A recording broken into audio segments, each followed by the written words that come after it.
Halo semuanya, kembali lagi bersama saya Johan di Jurnal Trading ID. Jadi pada kesempatan video kali ini saya akan coba bahas kembali untuk update dari pergerakan GBP USD.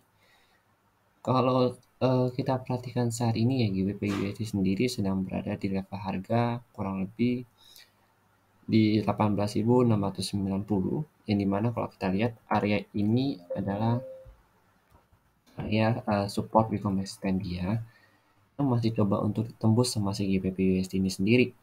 Dan kalau kita perhatikan lagi, ya si GBP USD juga sudah breakout dari si minor trendnya, dan dia sedang berada di dalam channeling downtrendnya saat ini. Jadi ini adalah channeling downtrendnya dia. Jadi memang channeling downtrend ini sudah terbentuk mulai dari tanggal 2 Juli dan masih belum di break sama dia, tapi dia masih terus membuat lower low yang baru ya. Low pertama, low kedua, low ketiga. Dan saat ini kalau misalkan dia nggak breakout dari si 18.690 ini, maka akan tercipta lower low yang baru kembali, atau higher low yang baru. Nah, karena di sini itu kalau kita perhatikan, nah di sini tuh ada yang namanya supply zone. Supply zone-nya itu ada di 18.689 sampai 18.882. Ini adalah area supply zone yang kita ambil tuh dari sini, dari order book yang ada di sini ya. Kemudian supply zone ini juga bertepatan dengan area trend line-nya dia. Ini ada trendline downtrendnya dia yang terjadi atau yang tercipta pada tanggal 27 Juni tahun 2022 kemarin. Trendline ini valid karena sudah dibentuk atau sudah retest berulang kali sama si GBP USD sendiri. Jadi kalau dia nge-break dari sini, dari supply zone ini, maka dia akan turun kembali ke bawah, ya kurang lebih ke sini, ke 17.169, karena kalau kita perhatikan di sini dia itu membuat lower low yang baru ya. Ketika dia nge-break dari sini, dia buat lower low baru, dia nge-break lagi, buat lower low baru, nge-break lagi, lower low baru, nge-break lagi, maka dia akan membuat lower low baru itu di sini, di 17.169.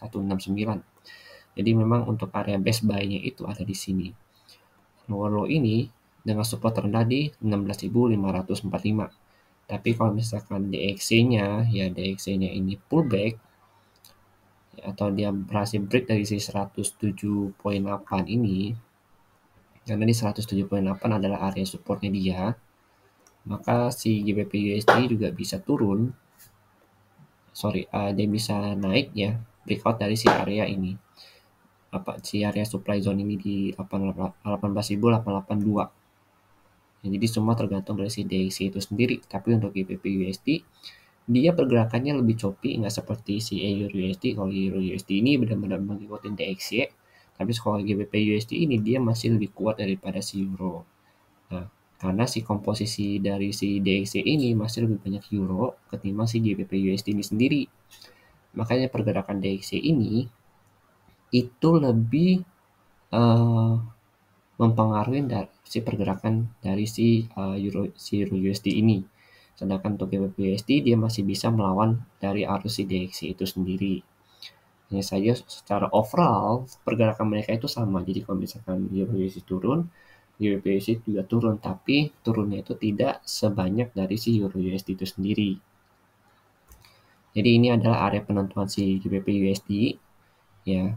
Sedangkan kalau misalkan dia breakout, maka target dia ke sini. Ya, target dia ke sini. 19.659.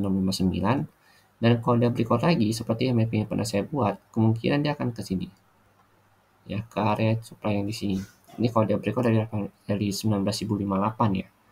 Itu target pertama di sini di 20.154, kemudian di 20.600, dan tertingginya itu ada di 22.535 sampai 23.198. Nah, ini adalah area supply tertinggi dia. Untuk saat ini dia itu sedang coba membuat minor trend uptrend, tapi untuk primary trendnya dia masih downtrend. Oke, jadi mungkin sekian dulu penjelasan saya mengenai GBP USD ini. Jika memang ada salah atau misalkan ada kurang, saya mohon maaf. Silakan kalian tambahkan di kolom komentar. Dan jangan lupa untuk dianalisa kembali sesuai dengan analisa kalian masing-masing. Sesuaikan juga kebutuhan kalian dengan analisa ini. Jadi ini adalah pandangan pribadi saya yang saya coba bagikan kepada kalian semua. Terima kasih dan sampai jumpa pada video berikutnya.